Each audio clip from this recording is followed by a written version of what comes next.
welcome back to another episode of Quinceañera Unfiltered. Today's episode, we have something juicy, something good, and we want to talk about, that sometimes planning quinceañeras can be overwhelming. So if you're planning one, if you're getting your vendors going, we're going to talk about like what kind of questions you can ask. The right ones, at least. Yeah, definitely. So you don't have a surprise at the end. But first we want to go over some of the comments that people like. Some situations have happened. Yes.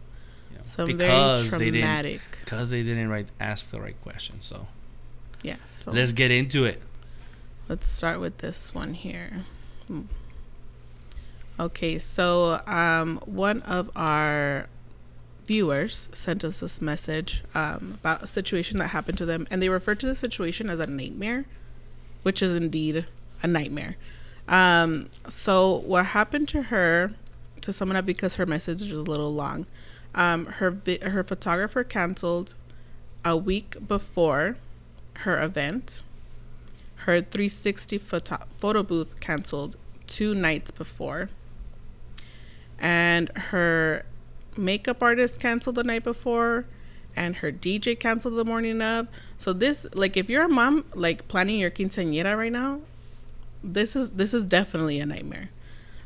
So what ended up happening is she got the replacement DJ that was sent, but unfortunately he wasn't prepared. He had not any of her songs, so he pretty much stopped in the middle of the ceremony, called her over, and asked for the song that he needed to play. So it pretty much took away the whole moment of the quinceañera's waltz and everything. She said it was a terrible night, and it was just like with the help of her family and everything else, everything came back together. But all of her vendors pretty much canceled on her. And most of them, like, if I went through like the comments, some of the stuff she responded is like that it was due to a sickness or illness. Right? It's something that could happen, and it will happen, and probably will happen. It happened to us. Yeah. Nobody's perfect. We had our photographer. He kind of like got sick that day, but he had a replacement. So the people of the event didn't even feel like something happened. You know? They didn't miss him. It didn't. No, they didn't miss him either. But it didn't feel as dramatic as this. Like not showing up to an event a week before, not showing up the day of, a day before. It's kind of like So then, even though you're like, according to this, the photographer was not under contract. So that's a big red flag. That's a big red flag. So that's number one. If there's no contract, there's nothing that's gonna say or uphold a promise to keep. Right? That's save you from this nightmare. Or maybe like I said, sometimes situations happen, but at least with the contract, you're assured that there's a contingency plan. Yeah, there's always a backup. We say like stuff like. Well, one of the plans is have a second shooter, have somebody else cover for you, but your event's gonna happen. Like it's gonna get covered. There won't be nobody showing up. Like nobody. There will be somebody. But the worst part of this situation, this person is like the DJ, Debbie. So the DJ canceled the morning of. He was sick. He's probably doing something else. I'm not gonna judge, but and he sent a replacement. So this guy at least gave him an option, like give him an option. Somebody. But the person he sent didn't know the music, didn't know like what was going on. Unprepared. He was stopping. I feel bad for them the both, ceremony, like what. So what are we doing here? He was just, I'm gonna play my last quinceañera playlist. You know what I mean? And it's one of those things that that guy was under contract. And the thing is, like, she says that he was used in a couple of events and never happened well, and then this happens. So even though like you have a vendor that's under contract and stuff like that, and things happen, well, you as a vendor, this is for the vendors. you better make sure you send somebody as qualified as you. Yeah. Don't send anybody that's available. You know, because that's kind of like... Don't put it in the Facebook chat. Anybody can pick this up? No. No. I'm sick. I got a man. Can you cover me? Yeah. Not only do the clients have to ask questions about other vendors, but vendors have to know other vendors in that way too. So key questions are super important. And I understand that a lot of parents, maybe even first time moms, or even like another, like this is your second quinceañera in your family, you'd rather have your tia do your quinceañera's makeup and stuff because you think this person is more reliable than a stranger. And if you're not asking those questions, then you don't feel comfortable with that with the vendor. Yeah, we had a quinceañera a while back, and this little girl, she wanted her makeup was done by her sister, her prima or somebody. Mm-hmm. And cool, whatever, right? She was there on time, everything was good, but the style that she wanted was like not what the mom wanted. Mm-hmm. And so they kind of like went at it, and it just stressed them out because the makeup artist, the prima doing the makeup, you know, maybe she ain't that professional. Mm-hmm. And maybe to the mom's eyes it didn't look to her liking. Mm-hmm. Even though the little girl liked it, I didn't like it. My opinion. I didn't like it. But you know, it really just created that stress. Instead of hiring somebody that was gonna do a good job, somebody with a pre-session, where you can test what kind of makeup or how it's gonna look, not trying to at the last minute like, let's figure it out and see how it goes, and whatever comes out. And that kind of stressed out the mom right there. So like, if you're a mom like looking for a makeup artist, you gotta get somebody you like you can't just get a prima to do it for you. Even though maybe they do it, but maybe they're not experienced, maybe they don't know, they're not at that level, you know, because I mean, we all start somewhere. As vendors, we all start somewhere. But my prices when I started weren't the prices that are now. Mm-hmm. Because the price reflected on what I was going to deliver. Exactly. Yeah. Right? So that's where a lot of people focus on just price. Exactly. Right? And they make rookie mistakes. And so you can't... It's natural to base your judgment or base your choice on price, but there are some things you can't cheap out. And these are the things, like if you're gonna do your quinceañera, if you're gonna do a quinceañera, you cannot cheap out on mostly anything because it's a night to remember. And so depends on how much you invest is how much you're gonna get back. And I mean, we get it too. You set yourself a budget and you want to maintain yourself in a budget, and it's difficult to know where you would create that line. Which vendors are you gonna pay the full price, and which ones you're gonna cheap out on? You know, cheap out on the beer. To not have other words. So cheap out on the beer. So these are when these questions and all of that comes into play. We do have one of our viewers who had a situation like this. And her situation is this. Let me read it. So she received a message from her photographer. She says, I'm heartbroken. The church ceremony was one of the most important parts of my event. My pastor's blessings meant a lot to me.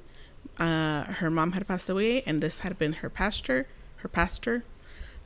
So this was the message that was sent. She sent this to her photographer. Are you serious? I told you from the beginning the church ceremony. Sorry. Are you serious? I told you from the beginning the church ceremony video was the most important for us. Why are you not responding? You're being so unprofessional. And then the photographer answers to her, hi there. Sorry for not responding. I've been at odds with blank. And we are to assume that this is the videographer. So blank did not have the footage, and he was not able to retrieve the footage from his drive. I've been extremely upset with him. he had an event that same night, and I guess he didn't transfer the footage over. So essentially, he does not have the ceremony footage. Period. Honestly, when I first read this, my heart sank, because as a vendor, like, your job is to have this, to hit record, to click your button, to perform, and to assure that you have double copies as you're recording. to do exactly. Dual memory card. Mm-hmm. So that's a professional camera, right? Exactly. So the cameras do have that feature, and that's a lot of the other people that were commenting on this message that was sent, is that fact that, did you ask your photographer or videographer? Does your camera back up? Exactly. How do you save your stuff? Well, like I said, like, does your camera have dual recording? Because I'm gonna tell you, like, when we started our camera, my camera didn't have the dual recording. It was expensive camera at the time, but it didn't have the dual recording feature, so it wasn't a professional camera. If something happened to the SD card, I would have been done. Yeah, that would have been done. So, and I always tell Jerry, like, bro, we need to do it. If this the fails, paranoia, the paranoia. If this SD card fails right here, bro, we're done. Mm-hmm. Like, what are we gonna say? What are we gonna do? And hopefully, that doesn't happen. That doesn't happen in the future. But I think, like, this, like, and if a cut, like, the price will tell you how much they value their work, right? Yes. So if a videographer is cheap, in the sense that their prices are low, most likely they don't value their work, and most likely they don't care about your event. And this is my opinion, where I've seen it, that it would happen. It's like, okay, so ni modo, like, it didn't record, or it I can't find it, or whatever, right? I lost the SD card. They don't really care. But a person, like, if they were to ask us, like, oh, so what's your process flow? Okay, so our cameras have dual recording, because if one SD card, hopefully the other one works too. You know, if one fails, the other one should be the copy. Yeah. And then once you're done, our process is like, okay, so we're gonna go back to the office, and we're gonna start transferring immediately after the event, before anything else happens, to make sure we have 2 or 3 copies in different locations. Yeah. And that way, well, you can go to sleep now. Yeah. You can rest easy. Because, like we say, at the end of the event, and this is where, if people start cheaping out on their photography or videography, at the end of the day, at the end of the event, the only thing you're gonna take, the only thing you have, is your pictures and your photos, like the pictures and the video. You know, we just had a mom come in here the other day and pick up her album, and she's like, this is what I'm taking. Yeah. From all that day and all what I did, this is all I have. Just these pictures and these videos that I can watch over and over and over. In quality, in high quality. Yeah, and she was very impressed. Yeah. She loved it. It was really good. Yeah. Even though, and the funny thing is that was a last minute quinceañera. They planned that thing in a month. Yeah. And I've seen worse things planned over a year than that quinceañera. Like, not a lot of things bad happened to her. Yeah. It was pretty good. So, you know, I guess she had a good team. Yeah, she asked the right questions. She asked the right questions. She definitely. The little did. girl trusted our work, and she had seen, because that's another thing. Like, you as a client, you have to ask these people, say, so what kind of work have you done? Let me see. Show me, like, show me the work, or show me the things you've done before. Yeah. I think when you're doing an event, don't be like, oh, they need the work. Don't be nice to them. You know, it's a business. Oh, they're just starting up. They're just starting up. Let's help local. Yeah. Things like that. I think you have to ask those questions, like, you know, how do you plan, or how do you do? And it goes in every, like, DJs. I mean, I've seen so many things that happen with DJs. They arrive late. They play the wrong songs. Yeah, unprepared. Their mics are not whatchamacallit, regulated correctly. Like, you get that hissing sound. Like, it's just crazy. Like, you see all that, and it happens, and over. It happens in different vendors, different things. Yeah. You know, one of the main thing is, like, people getting there late. And to me, if you knew who I was, I'm paranoid. I'll be there 4 hours before my flight. Waiting. Because I don't want to miss it. Yeah, I just get paranoid of being late. So, like, when we do our events and stuff like that, it's like that paranoid of last minute or leaving. That's a good key question. Are you paranoid? That way I know. Yeah, I know you're going to make my event a priority. And that's based off, like, your vendor's communication. How much is that vendor communicating with you? Yeah. So if you hire somebody and you don't see them till the day of the event, red flag. Yeah. Like, that is like, oh my God. Like, have they asked you where the venue is? Do they know where to drop off the cake? Do they know where to go? Yeah.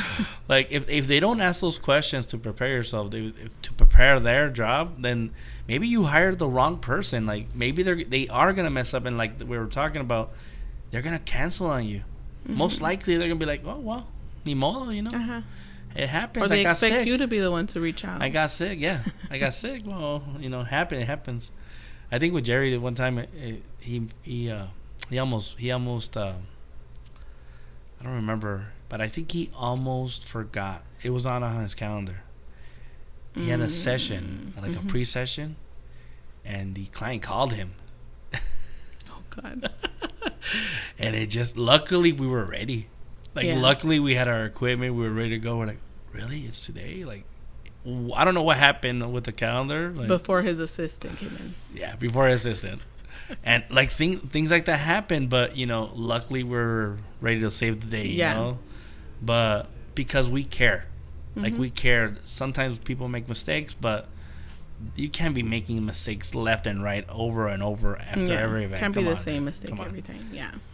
You gotta, if there's a problem, maybe they gotta do like a process or something. Yeah, something needs to change there. So, asking the right questions, meeting with your vendors. If you don't hear from them, then you better be calling them. Like, hey, so what's going on? What's happening? Yeah, I like a good vendor who's out constantly checking in, or somebody who calls you in, you know, to come in and let's go over like the day. Let's talk about what your vision is. Let's do like the before. Let's practice run your makeup. Let's practice the cake tasting. I don't like the extras. I think the biggest ones are the venues. Like, venues are really, there's some that are really bad that I've been to. They're like, they don't really care. Whatever time your party starts, whatever time your food is served, it's fine. And I'm like, really? Like, that's not. If that vendor is not making you an itinerary of your day, it's a red flag. Yeah. If you don't know where the party is going, like the day is going, then that's definitely a red flag. Yep. Maybe you should hire a planner. Yeah, for real. Event planners. They come in clutch. All right. I think that's it for today. Hopefully these tips help you, and subscribe to our channel. Okay. See ya.